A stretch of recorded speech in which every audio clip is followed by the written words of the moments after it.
Ja, goddag og velkommen til Kirsten Hyttesmejs TV-køkken. Hvad står du og laver? Jeg har lige været at lave noget bergamandsovs og noget kødsovs. Bliver det godt? Ja, kan de sige det?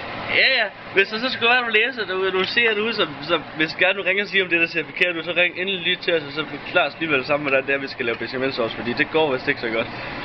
Men mælken gør vi. Ja jo, den er ved at koge, Og så skal det vist bare over i, gør? Ja, jo, men så skal det fiskes sammen, så kommer den der. Hallo? Den der klump her. Ja. Den der, kan du se den? Ja.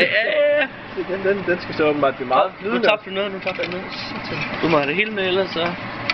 Ja, så er det hele der. Alt det her, ja, det skal blive flydende. Og så skal det derovre i, gør?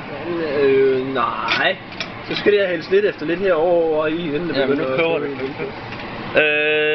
Du er godt klar over, at når mælk det koger, så er det faktisk ikke til at styre. Er det ikke det? Er det ikke det? Det er ligesom øl. Ja, og kvinder. Ja, og kvinder. Nå, vi holder lige, der er teknisk afbrud, så vi holder lige en mindre pause.